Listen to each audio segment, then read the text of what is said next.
Welcome to Coach's Corner. Today's Coach's Corner is Building Teacher Leaders via Connectedtl Sophomore class. Today's episode features EdTech Minded and Lindsay Blass. Also joining us is Creative EdTech. As always, please comment, like, share, subscribe. We look forward to hearing from you.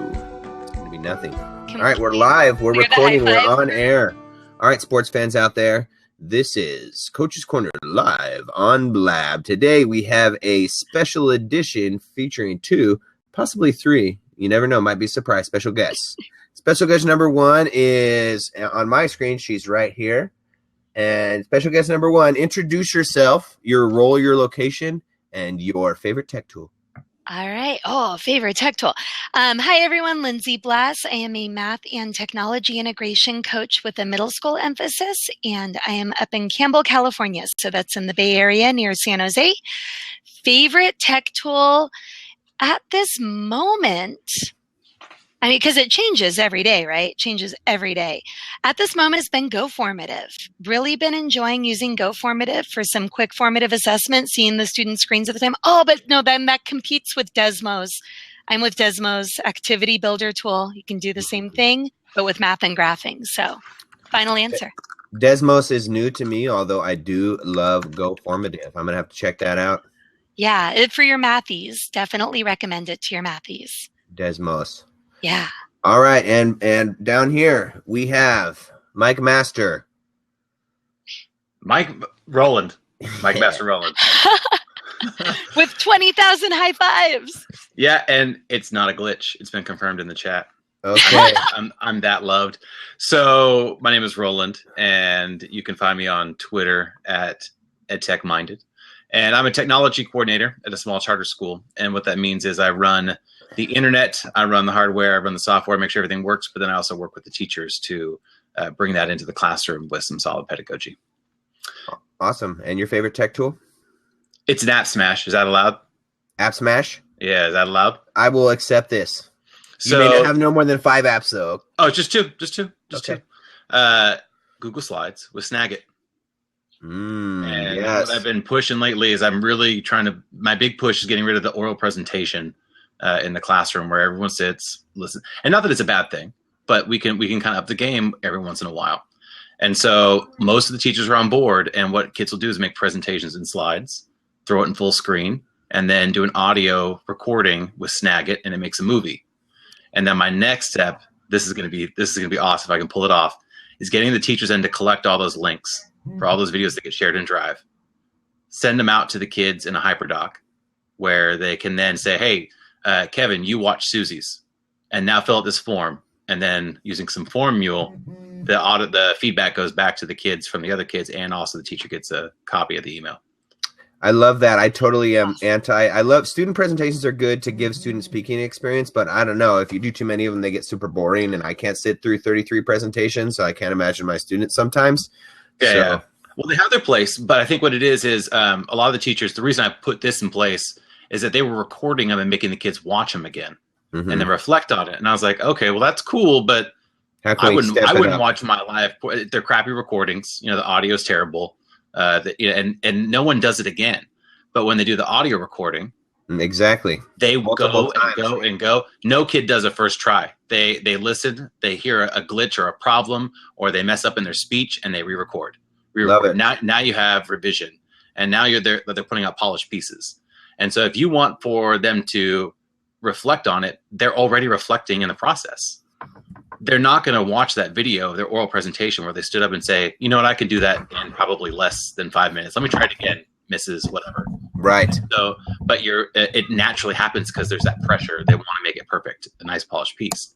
So the revision happens, and then now you can have all through digital means feedback that's just automated. So that's where I'm going with that. So that's my new love. And also audio is like my key word in 2016, because I want to capture learning. I want to capture their thinking. I don't think that multiple choice questions grab what I think we need to be looking at. So if I can have a kid articulate their learning, then we know what they learned, not what they didn't learn. Mm-hmm. Awesome. All right, that's my. That was good, dude. That's my get some more soapbox. high fives here, Roland. That's your soapbox for sure. I love it. So we got EdTech Minded at Twitter, and I don't think Lindsay had a chance to throw your Twitter handle out. Oh yeah, it's at Lindsay Blass 1. So LANDSEY BLASS 1. And of course, I am Coach Ben, and I am at Cogswell_Ben. Now, I think, guys, this is going to be a unique Coach's Corner here, because I think this is the first Coach's Corner. Much of my Coach's Corner have been video, but I think I'm just going to take this to podcast format. We'll see maybe later in the video, but so you guys might be my first true podcast Coach's Corner. Right, you just don't want everyone to see my 20,000 lines. Oh, You know what?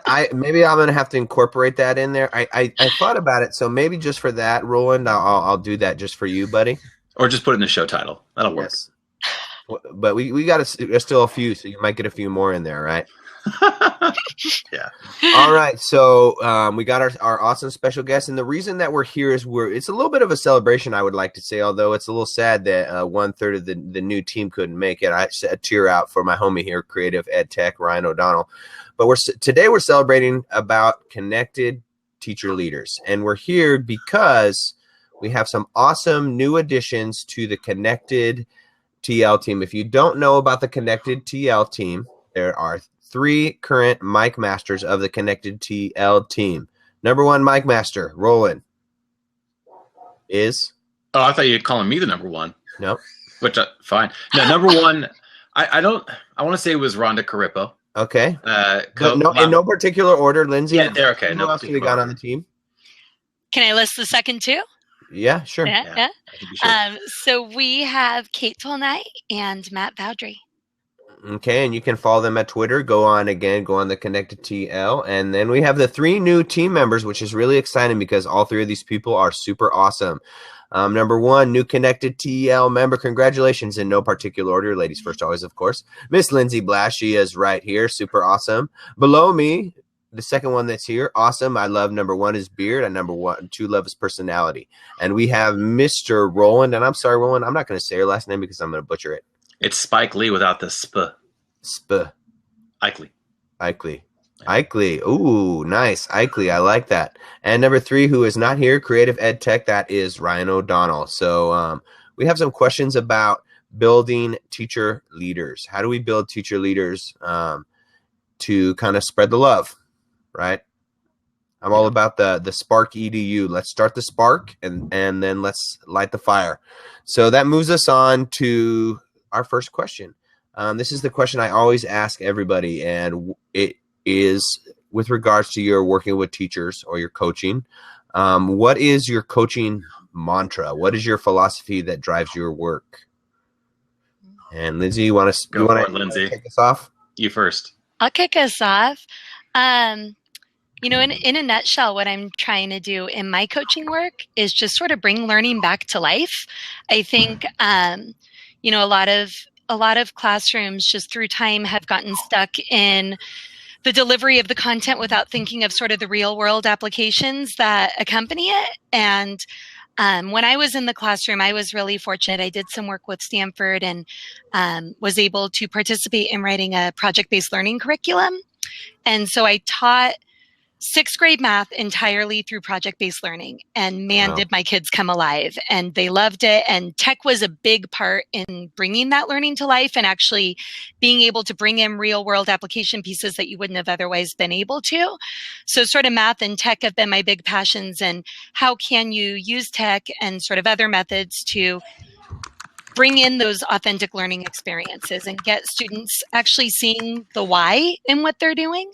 And so that's really what I try to do, when I work with my teachers is, it's great and you've got this way that's worked for a long time in delivering this content, but what are we doing to bring in the application of the content and go a little bit deeper with it, and then also give the kids the reason to care about the content and carry forward that knowledge. So that's what I try to do on a daily.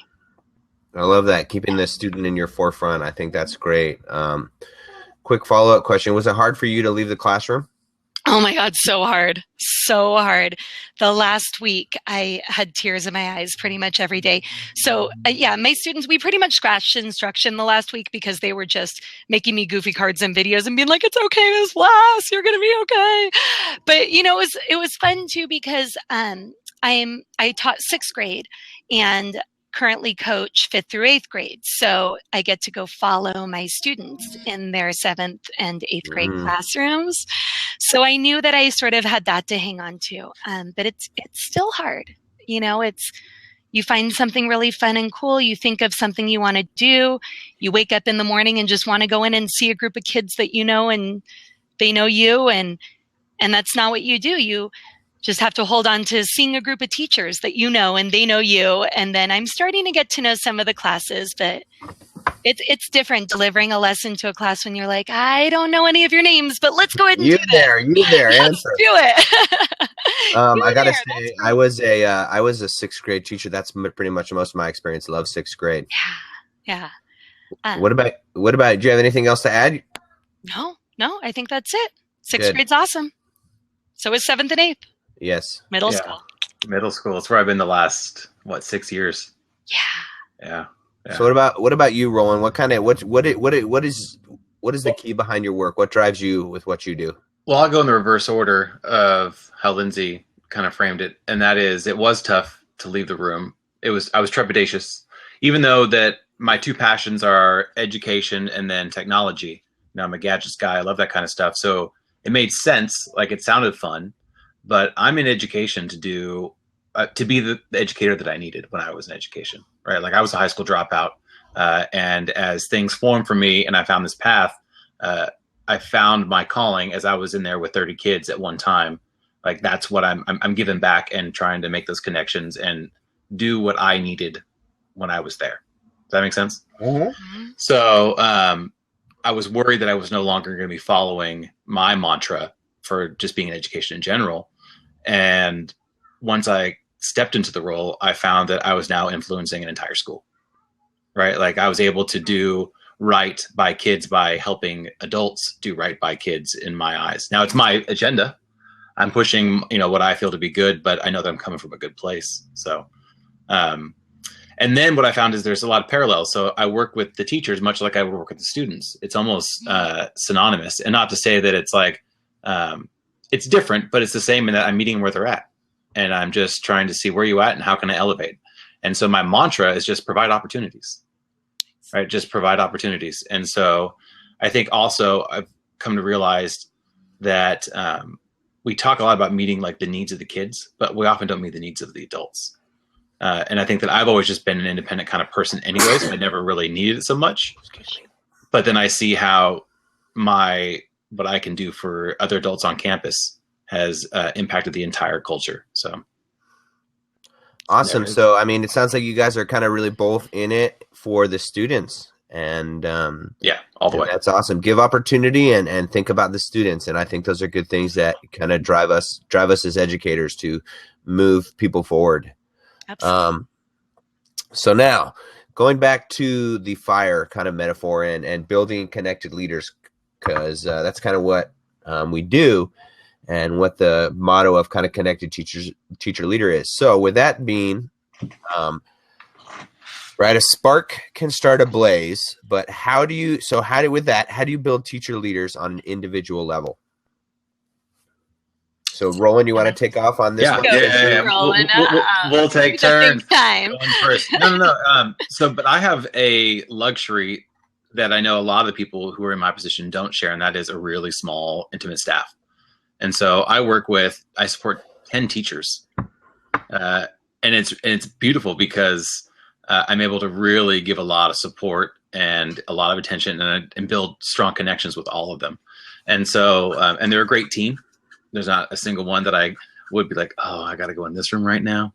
And so it's I talk a lot with the folks on the Toasted Chat groups and Voxer and the Connectedtl, and everyone's got the 10 sites as opposed to 10 teachers. And so the way I build the spark is really just highlighting it's such a community that I work with. I'm in all the staff meetings, and so I'm given my own moment in those staff meetings, and I really just highlight what I see in each other's rooms.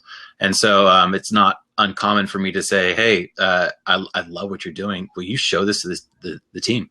Like, will you take the stage right now and show this to the team on our next meeting? I would love for you to talk about just this right here. Do nothing different. Just show them what you're doing. And by doing that, it promotes a lot of pride and ownership about what individuals are doing in the class. And so also, as I see other opportunities outside for other growth, I try to connect those dots. So one of our team members is currently going through the leading edge certification, which I set up.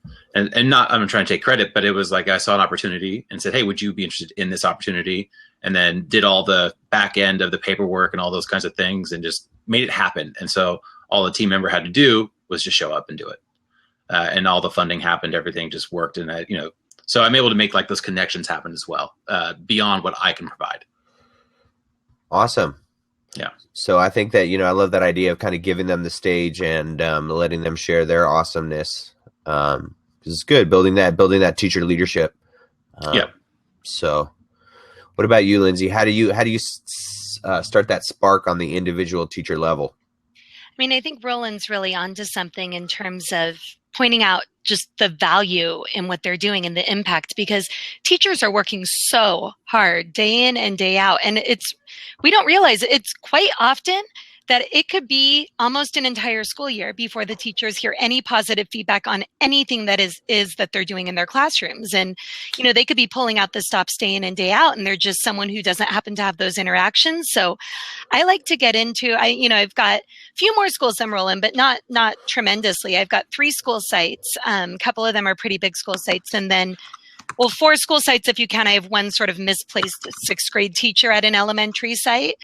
And so I'm able to sort of build relationships with all of those teachers so that I know what they've got going on in their classrooms.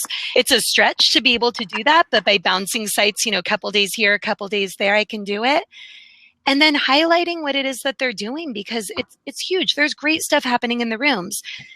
And then sort of taking what they're doing and pushing it to the next level. I find with a lot of my math teachers, it's that tech integration piece that's the next level that they need the support with, that they've sort of got their content on lock, and then that, to sort of move it and start promoting that student engagement, they need support with the tech integration. And so I push them forward a little bit, give them the tools to do it. We might co-teach it together, and then they take the lead, and just to highlighting them as much as you can, sharing, Ryan, sharing it with their administrators, sharing it at a district level, and then blogging about them. Teachers love to be blogged about. So I think that's pretty much where I go to highlight individuals and build them up.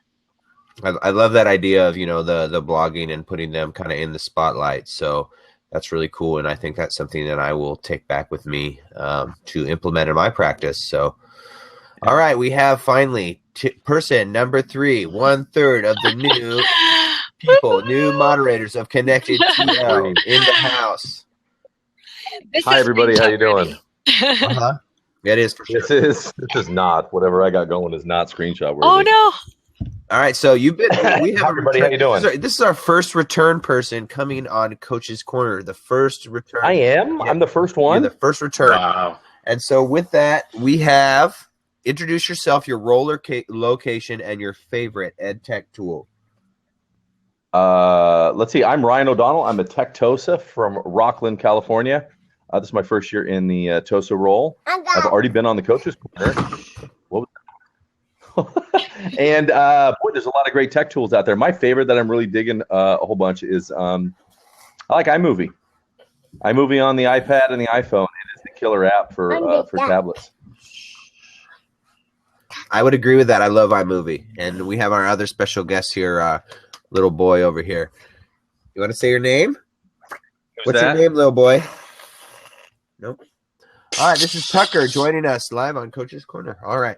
So thank you, Ryan. So we'll kind of, same question for you. We're talking about building teacher leadership here. And so the question is, working with teachers on an individual level, what is the spark? How do you build that spark with teachers on the individual level? That teacher leader.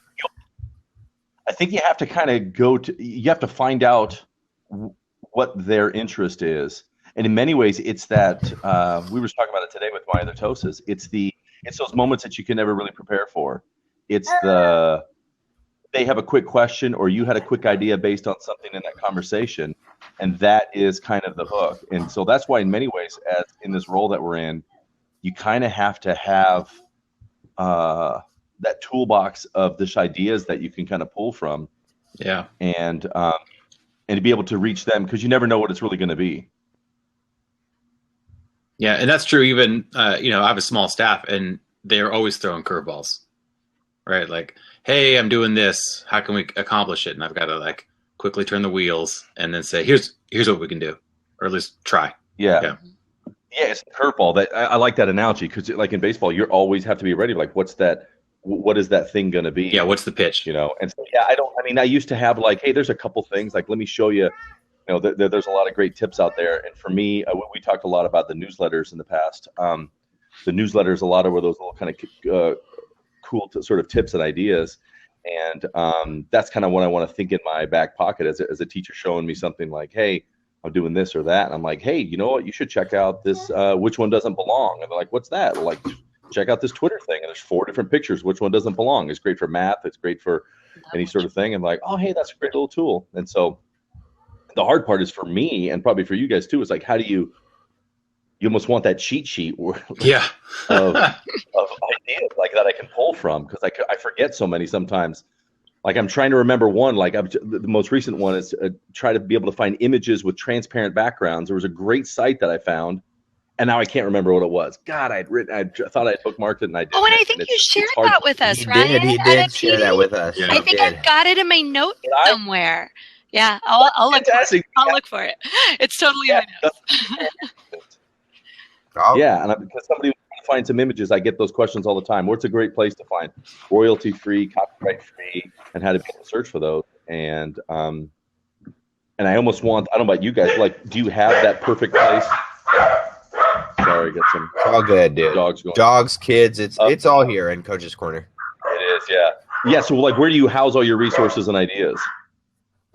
I know that's the question, the $64 million bajillion question. There's Evernote. There's so many places, but I haven't found anything that really does a good job of doing everything. So you got to find the right tool for the right thing. So I have a number of tools. My ideas go in one place. My references go in another. My bookmark. There's different tools for everything. So I only use Evernote to ever save blog articles, right? Like. Yeah. This is a really good Google Apps tip. I'm going to throw it in the Google Apps folder. And then I can just search for it later. Be like, pull up everything I've ever thought was cool about Google Classroom. Right? So that's my reference guide. But my idea. And that's what's hard. What's that? Go ahead, Ryan. Well, like you're saying, it's like, I kind of want everything in one place, but it's almost impossible. Mm-hmm. I did too. And I had to give up on that because there is no one, right? Like, it just doesn't, you can't. And so my ideas go into my notes on my phone. Right, that's where I kind of spitball things. I'll use Google Keep, and then it sort of lives on Google Keep until it actually makes it into my repertoire of usage, or it just falls off and gets deleted from Google Keep. Or if it's phenomenal, it'll make it onto my math tech blog, and then I'm sharing it with all my teachers. But yeah, and I'm still. Go ahead. Are you iOS or you Android? Me, iOS. Yeah. Okay. Because on the Android, I love the OK Google, take a note, and then you just talk and it goes right into Google Keep. Love that. And that's the OK Google feature. It's kind of like how Siri is. So I just say, OK Google, take a note. I park my car in 12F. Yeah, that's the one thing that makes me want to. That's the one thing that makes me want to go to Google. Actually, you can take a note like that. I know that's true. I am an iOS person, so. Yeah. I don't know if I'll ever go. What's nice about take a note? What's nice about in the Android, the OK Google piece is that it does both. It transcribes your voice into text, and it also will keep the audio recording as well. That's the killer there. That's the good one. Yeah. So for me, I was parking, and I said I'm in like 4D, and it transcribed, and it got messed up with the 4. It didn't put the number 4. So I'm like, what was I in? I hit play and it said I parked in 4D. And I'm like, okay, gotcha. So now I know where I park. All right, awesome. You come here for the coaching. You leave here with the tech tips. Yeah. All right. So take and by the way, and like you mentioned before, like what is your hook? Google Keep is probably one of those great hooks that get people kind of like, wait a second, what is that again?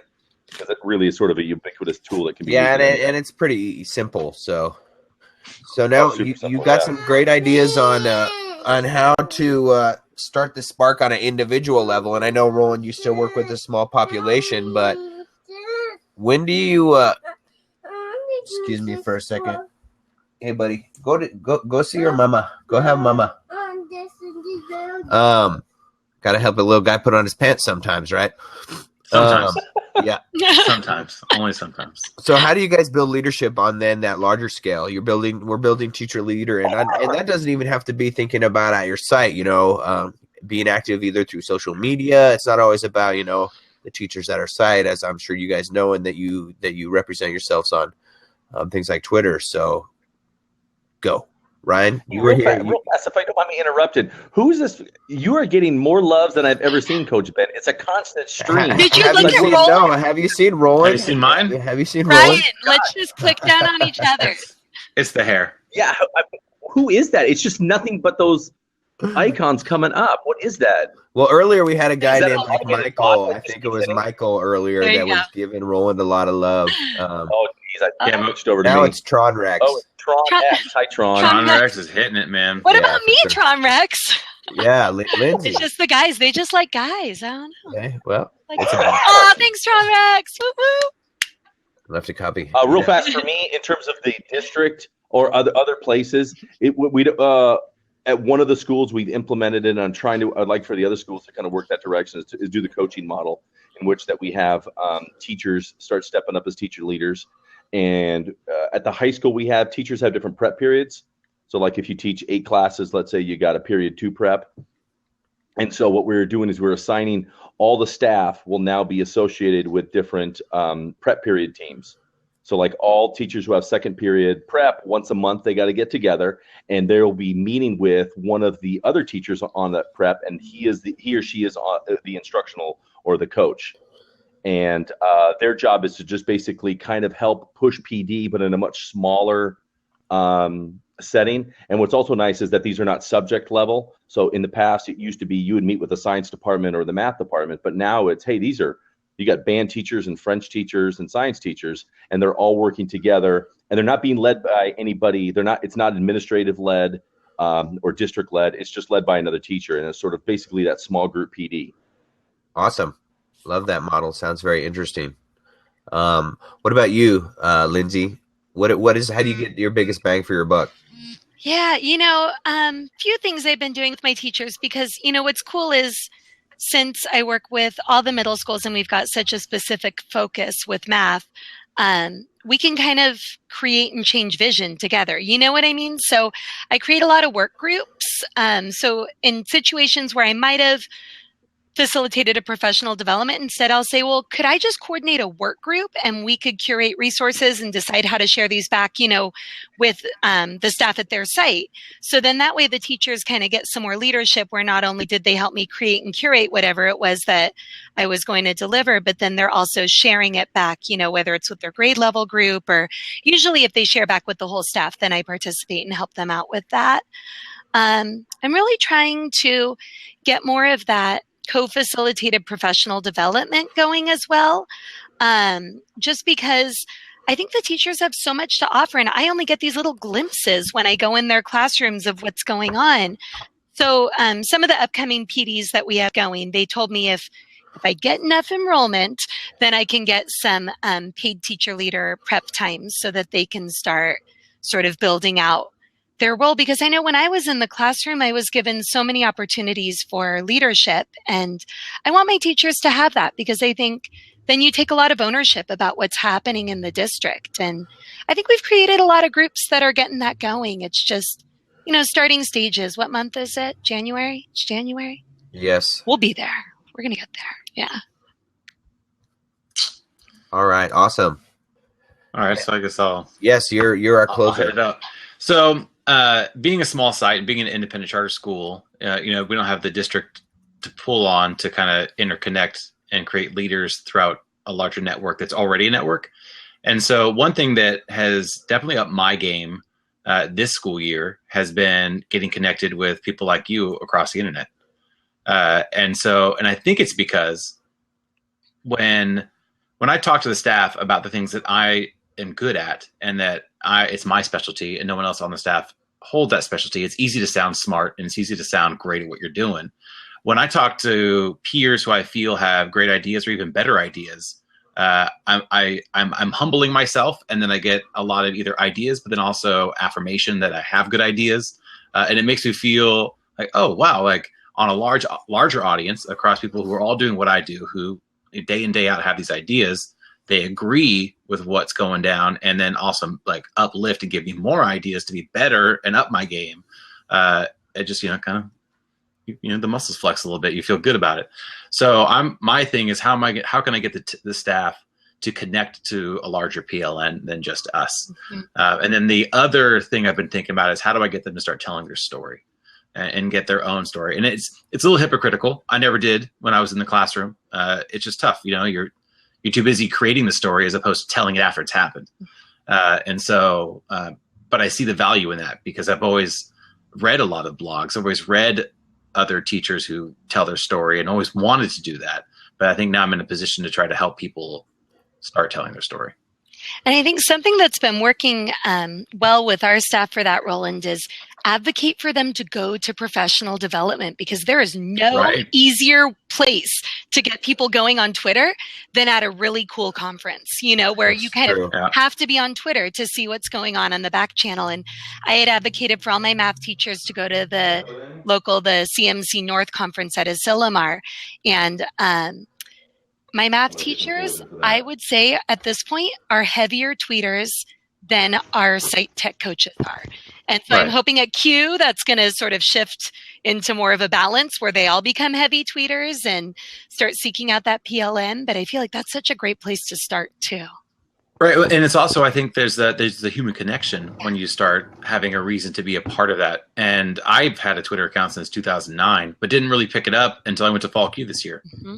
I never had used it. And now I think I've thrown 1,000 tweets in that thing but I'm only ever talking in real time to real people. Right. Like I don't ever put content on there. I don't read my home stream. The only content I really put on there is when I get tagged on something and I think it's cool and I reshare it out again. Or if in a chat that's like, oh, that's really cool, I'll retweet it. Or every once in a while I might throw something out there. But it's really just to connect with people. Mm-hmm.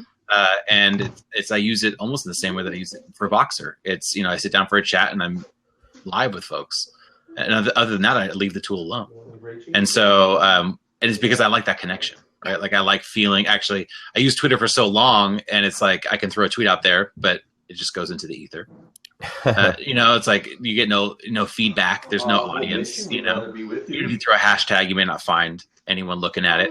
And then just getting these resources from people. It's like, okay, another article on the 8 best tools to do this, but when you start connecting with real people, you get real ideas and stuff that's a little deeper. And it's only 140 characters at a time, but it's much more meaty and there's more context, I think. So I think you're right. Yeah, get them involved in something to where there's a reason to connect via the internet.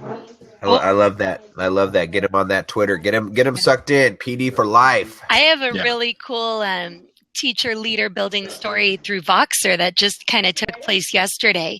I've got this EdTech book club that I do in Voxer, and Roland's in it. I'm in. And we just read this book, From the Campfire to the Holodeck, and it's all about designing learning spaces. And 2 of the teachers from my district are in the group. And one of them is a site tech coach. And at our tech coach meeting yesterday, she threw learning spaces on the agenda. And she created a little Google Slides presentation, sort of summarizing what the book described, and then talking about, remember the discussion we had, Roland, about how sometimes districts limit how your design is from the mandates of certain furniture you have to have and whatnot? Indeed. Yep. So she just threw that in there and threw it out to the crowd. And the director of instructional tech, you've met him, Ben Chris, he's great. Yes. He, just super honors teacher leader opinions and jumped on it. And he said, let's form a committee. Let's get some people together that are willing to do the research and that are willing to look at classroom design and how can we design classrooms for the 21st century and pull together some proposals that I bring up to the people that are making these decisions over in the business office, right? And I was just so proud of her that not only she took a risk and engaged in the Voxer group, because as Roland knows, she was kind of nervous about speaking into Voxer and trepidatious for sure. Unknown listeners. And not only did she do that, but from what she gleaned from the conversation that she's pushing this change. And I thought that was really inspirational. Very cool. Yeah. And that's what I'm talking about, Lindsay. It's she had that connection, right? And she was able to have real contact with real people. It was asynchronous, but it still was like this real media. She was able to push herself through real connections with real people, and then took that to her team. Right. And that's what it's all about. And that's what I'm trying to. I don't have any recipes to make it happen, but it's definitely what I'm trying to do. It's funny because I feel like, it's like Twitter is so cool and Voxer is so cool, but I've been thinking about it. It's really what makes those applications so cool. It's the people, right? Yeah. And so I think that's definitely something I'm trying to shift myself from, is instead of talking about the tool, talking more about the outcome. Yeah, absolutely. Like, oh, Voxer's so cool. Well, why is it cool? I met all these people on there. So love that idea of you're definitely your model, Lindsay, of building the teacher leadership through teachers, and then Roland just kind of getting them out there on the larger PLN where again it's about the people and connecting with those people. Yeah. So and also surrounding yourself with people who share similar interests and passion, right? Like I geek out all the time, but no one on my team, or even my friends or other teacher friends, like they're just not geeks like I'm a geek. But now I can connect with these people who share a similar passion, and I can, it's fun to geek out, And so you find your flock, and you're able to kind of do your thing, and yeah, you know what I'm saying? It's and it's fun, it's nice, and I keep on saying because I can't quite crystallize what I'm trying to say, but it's all right. It's Friday. You guys are troopers here. Yeah, late night Friday. Hey, so kind of one last question and then time for shout outs is your words of advice for educators that are hesitant with technology, to use technology. Those people, I think about, some comments that I've heard. I have to teach reading and I have to teach math. I don't have time to teach technology. How do you solve that problem? Lindsay, your court first. Roland, you can wrap it up. So, I think at first you said if they're hesitant, right? I mean, remembering none of us are ever going to know more than Google, and that's just the world that we're living in, right? You heard it here first, folks. None of us are ever going to know more than Google. Maybe someone out there will. I don't know. I agree with you. Love it. I watch Big Bang Theory. I don't think that they even know more than Google. So, not being afraid to try things. I think it's this big shift in mentality that we have to take right now about sort of letting the students lead the way a lot of the times, where they're going to know more than you are, and that's okay. And we can just kind of roll with that and, build the students up as leaders. We're talking about building teachers as leaders here today. It needs to look like that in classrooms too. Teachers building the students up as leaders, and tech is such a great opportunity to get there. I think you had a second part to the question. What was the second part? No, you're after that. We'll give some shout outs. Yeah. Oh, and I've got someone at the door here. Wait. Ooh, we have a surprise guest. We're going mobile. We have a surprise guest. Welcome, surprise guest. All right. What about you, Mr. Roland? So I think the often advice is like, start small, or just give it a shot, or substitute something, or something like that. And it's not really all that effective, I don't think, because if someone's hesitant, they're already hesitant. You can't just say do it, right? And they're going to do it. My advice is just ask for help. Ask for an example. Right. I've found that as I'm going into classrooms and I just, offer help, it's been more powerful than saying, hey, just start small. Right. And so, just ask for help. Ask for an example. Ask for someone to model something. Ask for ideas. I found the most hesitant teachers I've been able to help by just sitting in their classrooms and watching. Just sit down, hang out for an hour. Hey, and then afterwards, I saw that you do this. Let me guess, that test you just gave all the kids, you're going to spend Saturday morning at the coffee shop grading that, aren't you? Yeah, I am. What if I told you that you don't have to do that anymore, and you can actually just enjoy your coffee. Let me show you a quick little something, right?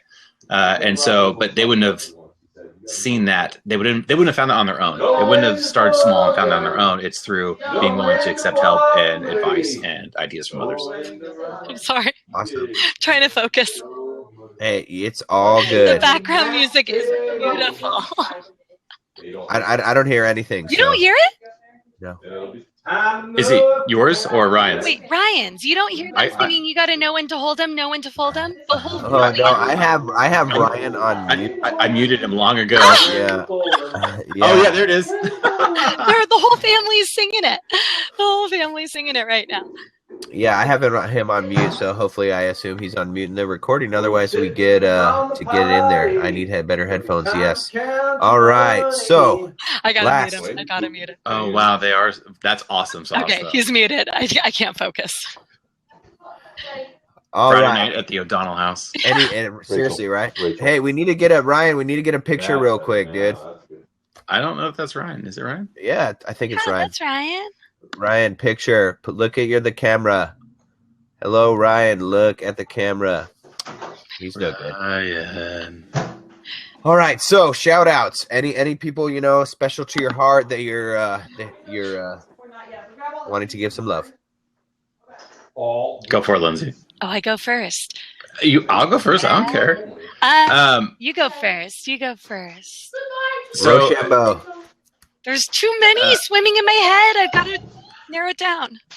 no, so I mean it's broad, but it's narrow, and that's really it comes down to the Tosa Chat crew and the Connectedtl crew.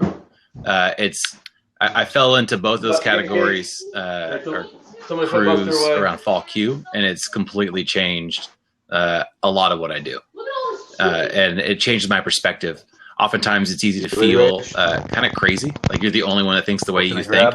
And then all of a sudden, it was really those two crews that made me feel like, oh, there's a lot like me. And so definitely everyone that's been a part of that. Awesome. Tosa Chat Connectedtl. Bam. Thank you.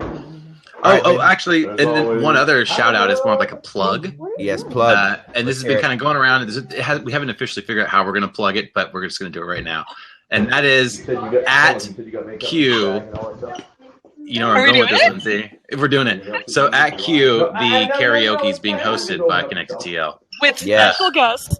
And special guest, Coach Ben will be there too. And so I definitely, anyone listening who's going to be at Q should come on out Friday night, 8 to 10, and sing. I'm only putting songs into the system. I believe I'm running the tech, but I might sing a song or two. I've talked to her about I'm fine. I'm fine is the most confusing thing ever. So yeah, I'm living for that moment of the Connectedtl karaoke. Okay, I had to mute Ryan again there. Oh, did I mute all of you? No. Sorry. Okay, who am I thinking? I'm thinking absolutely Tosa Chat and Connectedtl. Only other group I could think of that isn't totally encompassed by those groups is also RQ Rockstar Peeps, because I think those are the groups that definitely, they make us feel like we're not the lone nuts, and that we are in our full right to advocate for change and to advocate for what kids need in 21st century learning. And there are people, and I think between those three PLNs, I literally can't keep up in my life anymore. I feel like every day is a sprint because there's so much just to absorb from everybody. So yeah, those three groups, I think especially right now, Connectedtl for dragging, Roland and Ryan and I into this role where we can sort of, as moderators, brainstorm the topics and brainstorm what it is that we're bringing out to these conversations. And I feel like just such a great opportunity to make an impact in a different way. So it's going to be an exciting year. It is exciting, and I'm very excited for you guys. And it's been great having you guys here on the show, Coach's Corner, brought to you live from my bathroom. Thanks, man. All right. So I always I don't know where you guys are, right? I always end with like a high five, Coach's Corner. So like here, you're over here, Lindsay. I don't. Yeah. Oh. But now you're on the wrong side, right? Ready? Yeah, there you go. How do I get Roland? Ben, you're on the wrong side, homie. Yeah. Right. Where are you at, dude? Are you over here? On the right side, Ben. How's this? Is this good? You realize we're just voguing, right? Wait. Yeah. Now, this is voguing, dude. You need some diagonal. All right. Thank you, guys. And you're awesome. And I look forward to kind of listening to this again. I always do, and learning more from you as I reflect and grow as an educator. Thank you, Ben. Thanks for having us, Ben. Thanks for watching. Thanks for joining Coach's Corner. This is Coach Ben signing off.